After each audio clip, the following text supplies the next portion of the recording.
নিজেকে content creator দাবি করে অনলাইন প্ল্যাটফর্ম সোশ্যাল মিডিয়ায় করে এরা জনি সিং এবং মিয়া খালিফার মতো পর্ন ভিডিও। না, এদের কি মা বাবা বলতে কিছুই নেই, এদের কি এসব ভিডিও করতে একটুও বাধা দেয় না। Hey guys, welcome to my new channel Noor roaster দেশ। এই দেশি মিয়া খালিফা এবং জনি সিং এর পোদের মধ্যে লঙ্কাগুলো দিয়ে ভিডিও করবো শেষ। তো বেশি না বকে ভাট ভিডিওটা করি, let's get start.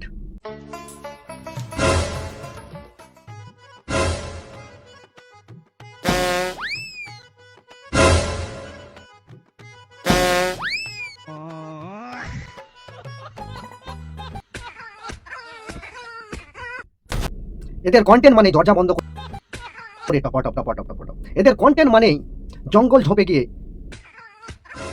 Top top top top. এবার বৌদি কি হবে, বেলুন তো ফাইটে গিয়েছে। আরে তাতে কি হয়েছে, আমি তোমার দাদার নামে চাপিয়ে দেব। ওহো, তাহলে ঠিক আছে বৌদি, ঠিক আছে। আরে এটাই তো বৌদিদের সাথে প্রেম করার মজা। এই বেলুন ফাটা মানে তোর মতো অখিষ্ট মানুষ এই দুনিয়াতে আসা। এই বেলুন ফাটা মানে তোর মতো নোংরা মানুষ এই পরিবেশে আসা। এই বেলুন ফাটা মানেই তোর মতো চরিত্রহীন লোক এই দুনিয়াতে আসা। শোনো বাবা জামাই, হ্যাঁ বলুন বলুন। আমার বাড়ির ইজ্জত তোমার হাতে তুলে দিলাম, তুমি যেন সামলে রেখো। আরে শ্বশুর মশাই, ও আপনি চিন্তা করবেন না, ও আমি আজকে রাতে লুটি নেবো। হারামজাদা তুই কি বলে? তো দেখছেন তো বন্ধুরা কিরকম সে মেন্টালিটি নিয়ে এসব ভিডিওগুলো তৈরি করে। এই জন্যই তো ভিডিওর শুরুতেই আমি বললাম ওদের মা বাবা কি কিছুই নেই।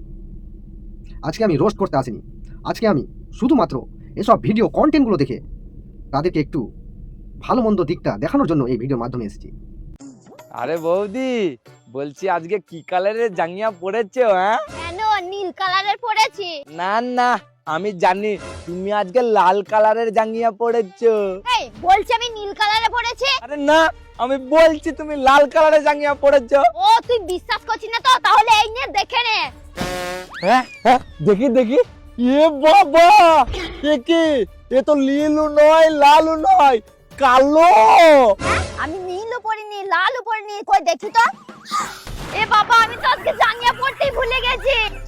এই ভিডিওতে আমার টোটালি মুড ছিল না এই ভিডিওটাকে একটু কথা বলবো। টোটালি আমার মাইন্ড মেজাজটা এই ভিডিও দেখে পুরোপুরি খারাপ হয়ে গেছিল। তো সেই জন্যই আমি এই ভিডিওটার মাধ্যমে আপনাদেরকে দেখাতে চাই এসব